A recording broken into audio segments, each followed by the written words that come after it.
to our 65 day version of Pacific Final Downloads ng Match 2. At ang topic ang tatalakay natin ngayon ay ano ang tunay na pangalan ni Jesus. Ngayon po ating Bible verse ito sa Isaiah chapter 43 verse 11. At gusto po natin ang ating passage sa mga salita ng Diyos. Yung sabi dito na I, even, I, and the Lord, and apart from me, there is no Savior. Sa Tagalog, ako ang Panginoon, at liban sa akin ay walang tagapagligtas. Teaching number 1, Yeshua means Yahweh saves.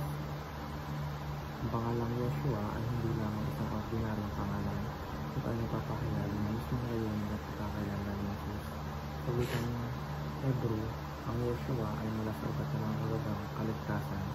Pinapakita nito na ang Diyos mismo ang kumilos upang iligtas ang isang katauhan.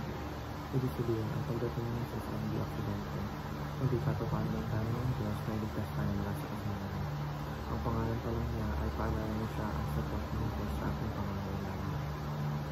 Teaching number 2, Yeshua is God and Savior himself. Sa Bible, malinaw na si Yahweh lamang ang tagapagligtas.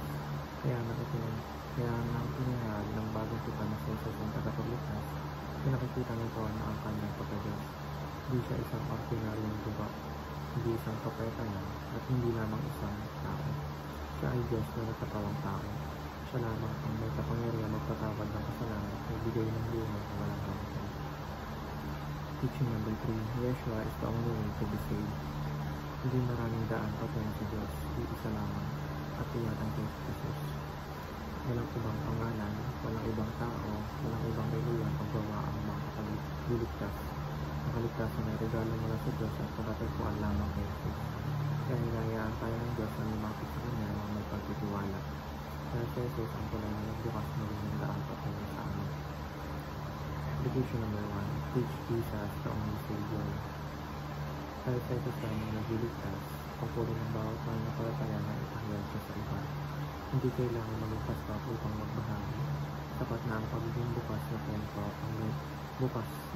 kwento ang ginawa niya sa buhay niya. Application number 2, pray in Jesus' name alone.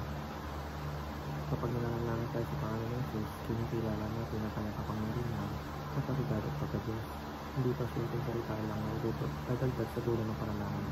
Ito ay pangyayari ng pananampalataya. Application number 3, obey in the powerful name of Jesus. Pangalan ng Jesus ang bilang ng panalangin.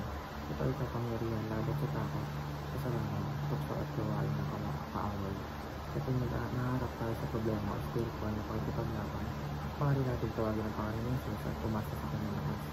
Hindi tayo natatagumpayan ng sarili sa kanya. Hindi tayo siya ang pag-ibig para sa atin. Inama ko